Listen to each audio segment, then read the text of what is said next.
Hey everyone, Richard Metal Fan here, continuing the Ozzy Osbourne discography review, and today we're going to be talking about Ozzmosis, album number 7, released on October 23rd, 1995 through Epic Records.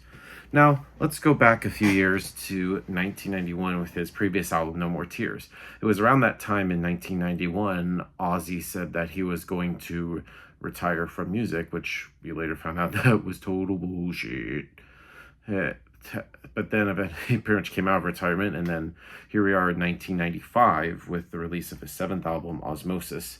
And with this album, he still has, of course, the great Zakk Wylde on guitar, and as well as fellow Black Sabbath band member Geezer Butler on bass, and on drums is this guy named Dean Castronovo, which I think he's really great. And of course, one thing I note, this album, of course, produced by Michael Bainhorn. He actually handled most of the keyboards on this album. And with this album, I think it's definitely has some heavy moments, but also I feel like it has some like balladies. But the one thing I feel like this album kind of detracts from is a lot of balladies, or how it was placed. If it was placed differently, I don't think it would really affect the flow of the album, which that's why I think a lot of people have a lot of problems with, is because this album, some people love it, some people hate it. I'm sort of in the middle, or I mean I like this album, but I don't think it's like a masterpiece by any means. But let's dive into this album track by track. Now, opening things up is Perry Mason, which makes a kind of a strong opener. After it kind of like picks up after No More Tears had left off, has some opening kind of strings that kind of brings kind of like a theatrical kind of vibe and mood with the album, and then the vocal lines hit really hard, and it has some really great guitar work from Zakk. And even the little bass like the Geezer that is in the midway point is great. And it's an interesting way to kick things off easily.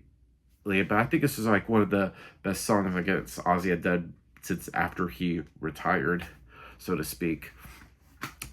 Then we move on to I Just Want You. Now, this is pretty much where it has like the big flaw that Ozzmosis has with it right here. The overabundance of the slow or ballads. Like at first with I Just Want You, it starts off really heavy, but after that it just kind of goes into ballad form. But I feel like it just leaves you wanting more of how it started. Next up is Ghost Behind My Eyes. Now, Ghost Behind My Eyes, now this is very slow and completely contradicted to Perry Mason. I mean, it's not bad, but it doesn't really mix well with like the heavier songs on the album. I mean, I can appreciate an album that is like half soft and half hard songs as long as they can really just go well with the flow.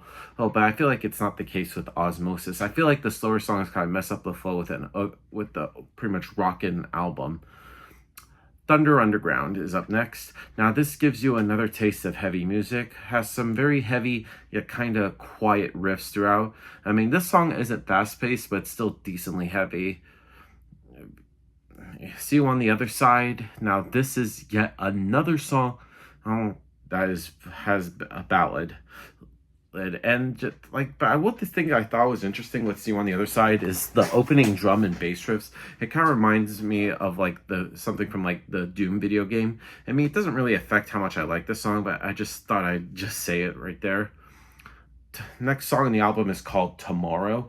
Oh, and it starts off with some great bass work from Geezer Butler. The song itself is really interesting. It has slow parts in the verses, but when the chorus hits, I feel like it just hit you.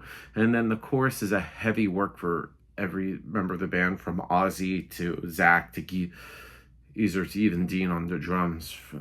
Like every member is just firing on all cylinders on this track, and it's just a fun track, and personally one of my favorites on the album. Next up is Denial, which is kind of it's not really a great song, if I'm going to be honest with you guys. I mean, it has some decent lyrics, but I feel like the vocals from Ozzy aren't really up to par here. But on the other hand, the next song, which is My Little Man, is really good, and it has some guitar work from the great Steve Vai, which I heard he was originally slated to play on this album, but I guess from what I heard, he had like a falling out or something. And but I heard he actually co-wrote like a couple songs. I think there were some demos with Steve Vai on here from the Ozzmosis sessions, if I'm not mistaken. But going into My Little Man, I've heard this song was written about Ozzy's son Jack when he was 10 years old. It's a really sweet song, and it's personally one of my favorites from Ozzmosis. My Jekyll Doesn't Hide. Now this, in my opinion, is my favorite song from Ozzmosis. It really shows sort of the heavier portions of the album as having some really great lyrics and vocal work that kind of reminds you of like Ozzy during his tenure in Black Sabbath in the 70s.